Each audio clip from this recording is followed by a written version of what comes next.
Property విషయంలో కన్ఫ్యూజన్గా ఉన్నారా? Gated కమ్యూనిటీలో ఫ్లాట్ తీసుకోవాలా లేదా విల్లా తీసుకోవాలా?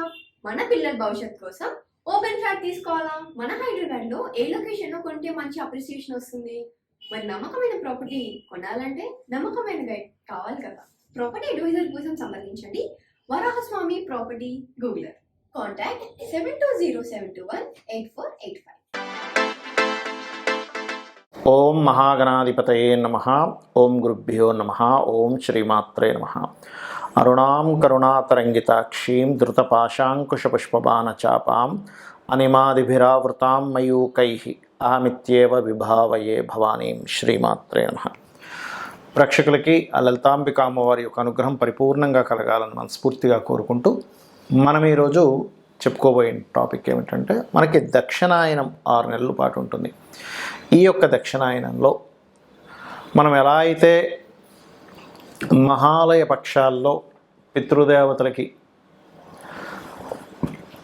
దాన ధర్మాల చేత ఎలా అయితే చేసుకుంటామో, అలాగే ఈ 6 నెలలు కూడా ఆ యొక్క విష్ణుమూర్తి యోగ నిద్రలోకి వెళ్తారంటూ ఉంటారు. యోగ నిద్రలోకి వెళ్ళినప్పుడు దేవతా ఆరాధనలతో పాటు ఈ దక్షిణాయనంలో ఏ లగ్నాల వారు, అంటే మొత్తం మనకు 12 లగ్నాల్లో మీరు దేవతారాధన ఏం చేసుకుంటే బాగుంటుంది, పితృదేవత ఆరాధన ఏం చేసుకుంటే బాగుంటుంది, ఎటువంటి దానాలు ఇచ్చుకుంటే మీకు పూర్వజన్మలో ఉన్నటువంటి కర్మ తొలగి ఎటువంటి ఫలితాలు వస్తాయి, అదేవిధంగా పితృదేవత వ్యవస్థ అనేటువంటిది ఎలా పనిచేస్తుంది అనేటువంటిది వీడియో ఎండింగ్ చెప్తాను. కాబట్టి వీడియోని ఎండింగ్ వరకు చూడండి. అయితే ఈ విషయాలు చెప్తుంది నేనైనప్పటికీ కూడా చెప్పేస్తుంది సాక్షాత్ లలిత అమ్మవారిగా భావిస్తూ ఒక్కొక్క లగ్నం గురించి మనం తెలుసుకుందాం. కుంభలగ్నము, కుంభరాశి.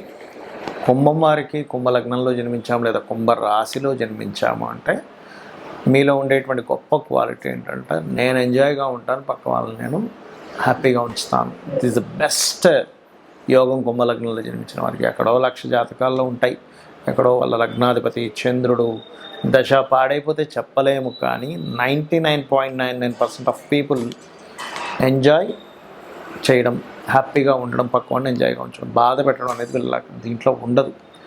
బట్ సమ్ టైమ్స్ ఏమవుతుందంటే, శనికుజులు కలిసి ఉంటే లగ్నాధిపతి ప్లస్ శత్రువు కలిసి ఉన్నాడు కదా, కొంచెం స్టబర్న్గా ఉంటారు. బట్ ఇన్బిల్ట్గా ఉండే లక్షణం మాత్రం ఇదే, వీళ్ళు కొంత స్టబర్న్గా ఉన్నా ఇన్బిల్ట్ లక్షణం ఎక్కడ చెదిరిపోదు. అయితే ఈ లగ్నంలో జన్మించినప్పుడు పూర్వజన్మ కర్మ కూడా కనెక్ట్ అయి ఉంటుంది వీరికి.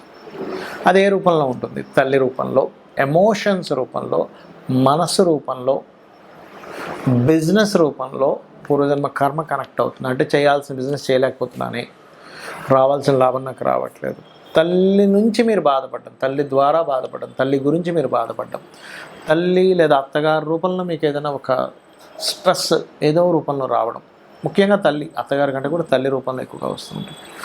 మరి దీనికి ఏమిటండి పరిహారం, ఏం చేసుకోవాలి? Vishnu Sahasranamam is the best remedy మీకు. బికాజ్ ఆఫ్ అన్ని కర్మల నుంచి విష్ణునామం మిమ్మల్ని బయటపడేస్తుంది.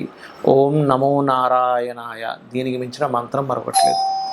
మరి ఇదే లగ్నం వారికి గమనించుకున్నట్లయితే ఇక్కడ మీరు ఇవ్వవలసిన దానం ఏమిటి అని చెప్పి చూసుకున్నట్లయితే, మీరు ఇక్కడ గమనించుకోండి, దానాల్లో ప్రత్యేకంగా మీరు కుంభలగ్నం వారు శనగలు, బియ్యము గుర్తుపెట్టుకోండి.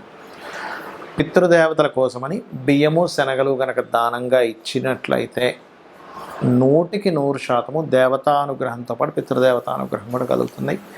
గోవులకి ప్రత్యేకంగా అరటి కాయలు ఉంటాయి, అరటి పళ్ళు కాదండి, అరటి కాయలు. గోవుకి చాలా బలం, అరటికాయలు తినిపిస్తాయి, అది హెల్తీగా తయారవుతుంది. కాబట్టి సన్నగా తురమండి అరటికాయల్ని, చిన్నగా చిన్న చిన్న ముక్కలుగా చేసి గురువారం నాడు తినిపించండి. అలాగే సోమవారాలు, గురువారాలు బియ్యము లేదా శనగలు దానంగా ఇవ్వండి. 100% మీరు అనుకున్నటువంటి కండిషన్లోకి మీరు వెళ్ళగలుగుతారు. హ్యాపీగా ఉంటుంది మీ లైఫ్ అనేటువంటిది. చాలామందికి స్వయం పాకము ఎలా ఇవ్వాలి అనేటువంటి చిన్న సందేహం ఉంది. దానికి ఏమీ టెన్షన్ అక్కర్లేదు.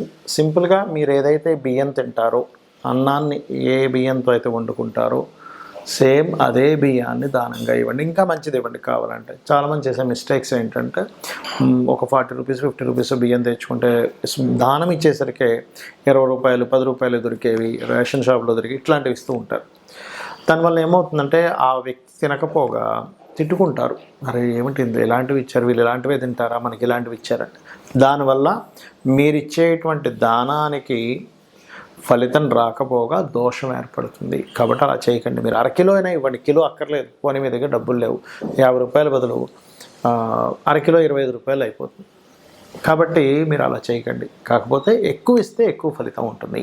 స్వయం పాకంలో బియ్యం, అలాగే 2 రకాల కూరగాయలు, 2 రకాల ఏమైనా పప్పులు, పొరపాటును కూడా ఉల్లిపాయ ఇవ్వకూడదు స్వయం పాకంలో. అదేవిధంగా ఉప్పు, నూనె, చింతపండు, మిరపకాయలు కూడా కొంతమంది ఇస్తారు. సో ఈ రకంగా దానం అనేటువంటిది ఇవ్వండి. అలాగే దక్షిణ కూడా మీకు తోచినంత ఇవ్వాలి. ఎందుకంటే దక్షిణ లేకుండా ఎప్పుడు కూడా ఇవ్వకూడదు. ఎందుకంటే మనం ఏదైతే దానం రూపంలో ఇస్తామో ఆ దానమే మనల్ని కాపాడుతుంది. దానం రూపంలోనే మనకి కర్మ తొలగుతుంది. అలాగే మరి కొంతమందికి మాకు డేట్ ఆఫ్ బర్త్ లేదండి, టైమ్ ఆఫ్ బర్త్ లేదు, మా నక్షత్రం ఏంటో తెలియదు, మా రాశి ఏంటో తెలియదు, మరి అలాగా అని అడుగుతూ ఉంటారు.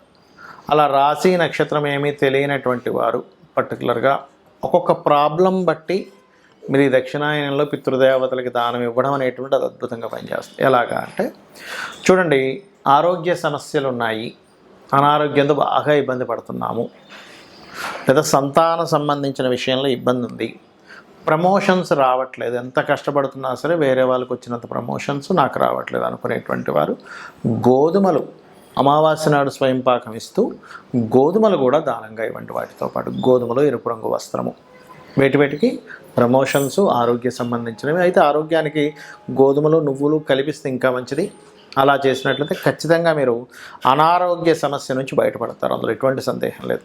ఇక రెండవది, మానసిక సమస్యలు ఉంటాయి కొంతమందికి. ప్రతి చిన్న విషయానికి డిప్రెస్ అయిపోతుంటారు, బాధపడిపోతుంటారు, దుఃఖపడిపోతుంటారు, ఒక రకమైన లోన్లీ ఫీలింగ్లోకి వెళ్ళిపోతారు. దానికి కారణం ఏమిటంటే చంద్రుడి యొక్క స్థితి పాడైందని అర్థం మీ జన్మజాతకంలో. అంటే పాస్ట్ లైఫ్లో చేసుకున్న కర్మ చంద్ర రూపంలో మనల్ని ఇబ్బంది పడుతుంది. ప్రతి చిన్న విషయానికి కంగారు పడిపోతున్నారండి. కొంతమంది అంటుంటారు, ఇళ్ళలో చూడండి, మా అబ్బాయి కానీ మా అమ్మాయి కానీ ప్రతి చిన్న విషయానికి బాధపడిపోతున్నారండి. వాళ్ళకి ఏం చేస్తారంటే మొట్టమొదటిగా మెడిటేషన్ నేర్పించండి. వాళ్ళకి ఎంత మెడిటేషన్ చేస్తే అంత స్ట్రాంగ్ అవుతారు, మనసు వాళ్ళ అధీనంలో వస్తుంది. ఏమైపోతుంది మహా అంటే ఏం కొంపలేం మునిగిపోవు అనేటువంటిది ఒక థాట్ ప్రాసెస్ స్టార్ట్ అవుతుంది. దీంతోపాటు బియ్యము, ఉలవలు కూడా దానంగా ఇవ్వండి. ఉలవలు ఏంటంటే ప్రత్యేకంగా వైరాగ్యంలోకి వెళ్ళిపోయే వారికి ఉలవలు ఇస్తే ఇంకా మంచిది, గుర్తుపెట్టుకోండి. ఆ రకంగా మనసు ఒక రకమైన వైకల్యానికి చెందుతుంది, డిప్రెషన్లోకి వెళ్ళిపోతున్నారు, సూసైడ్ అటెంప్ట్స్ కూడా చేస్తున్నారు కొంతమంది. అమ్మో ఏమైపోతారని భయం వేస్తుంది అని అనుకునేటువంటి వారు ఈ 2 రకాల దానాలు సోమ లేదా మంగళవారాలు లేనట్లయితే స్వయం పాకం ఇచ్చేటప్పుడు కలిపి కూడా ఇవ్వవచ్చు. ఇక కొంతమందికి భూ సంబంధించిన తగాదాలు ఉంటాయి. అయితే భూ సంబంధించినటువంటి తగాదాలకి ముఖ్యంగా మీరు వారాహి అమ్మవారి యొక్క అష్టోత్తరం లేదా ఓం వారాహిదేవి అయి నమః అనే నామస్మరణ కనుక చేస్తే, మీరు కనుక ధర్మంగా ఉండి మీది ఎవరిదైనా సరే ఇంట్లో కుటుంబ సభ్యులు కావచ్చు, బయట వాళ్ళు కావచ్చు, కబ్జా చేయడం కావచ్చు, అలా భూమికి ఆస్తికి సంబంధించిన విషయంలో జరిగిందంటే ఖచ్చితంగా అమ్మవారు మీరు ధర్మంగా ఉన్నట్లయితే మీ యొక్క ఆస్తి మీకు 100% ఇప్పిస్తుంది, అందులో ఎటువంటి సందేహం లేదు. మరి దానం ఏమి ఇవ్వాలి? ఈ దక్షిణాయనంలో కందులు ఉంటాయి, కందులు, ఎరుపు రంగు వస్త్రము, కేజింబావు కందులు, ఎరుపు రంగు వస్త్రం దానంగా ఇవ్వండి. ఇక మరి కొంతమందికి వ్యాపారాల్లో కలిసి రాదు, వ్యాపారంలో బాగా కలిసి రావాలి, ఏ వ్యాపారం పెట్టినా కలిసి రావట్లేదు అంటే దాని అర్థం ఏమిటంటే మీ జన్మజాతకంలో బుధుడి యొక్క స్థితి పాడైంది.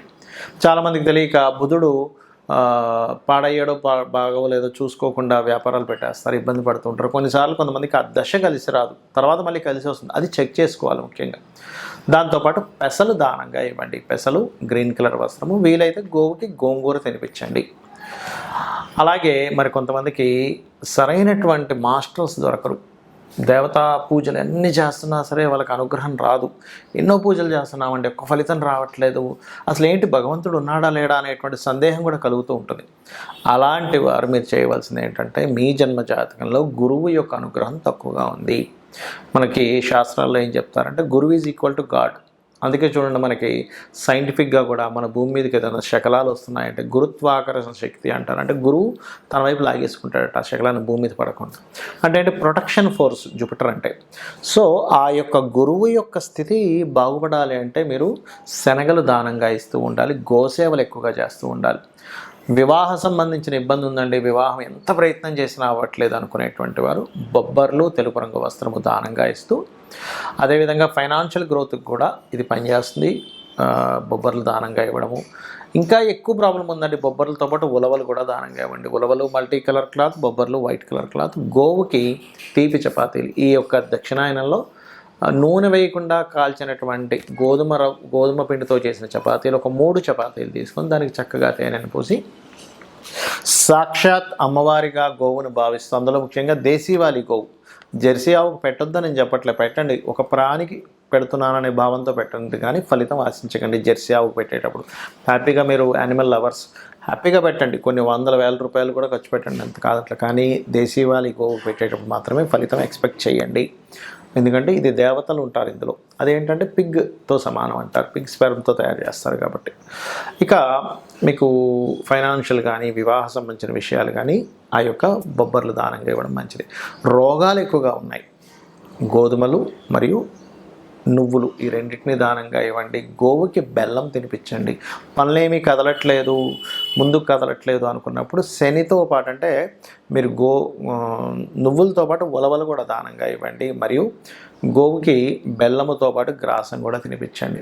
భయాలు ఎక్కువగా ఏర్పడుతున్నాయి, ఎక్కువ ఇమాజినేషన్స్ ఎక్కువైపోతున్నాయి, ఏం జరుగుతుందో అర్థం కావట్లేదు, ఊహల్లో ఎక్కువ బ్రతుకుతున్నాను, రియాలిటీ ఇదని తెలిసినా కూడా నన్ను భయం వెంటాడుతుంది అంటూ ఉంటారు కొంతమంది. అలాంటి వారు మినుములు దానంగా ఇవ్వండి. పితృదేవతలకి స్వయం పాకం ఇచ్చే సమయంలో మినుములతో పాటు సిమెంట్ కలర్ వస్త్రము. ప్రతిదీ ఆటంకం జరుగుతుందంటే ప్రత్యేకంగా ఉలవలు దానంగా ఇవ్వండి. ఇవి గనక పితృదేవత సంబంధించినటువంటి కార్యక్రమాల్లో మీరు స్వయం పాకంతో పాటు ఇవి ఇస్తూ దేవతా ఆరాధన కనుక చేసినట్లయితే ఖచ్చితంగా మీ యొక్క జీవితం సక్సెస్ఫుల్గా ఉంటుంది, ఉండాలి అని కూడా మనస్ఫూర్తిగా కోరుకుంటూ శ్రీమాత్రే నమః.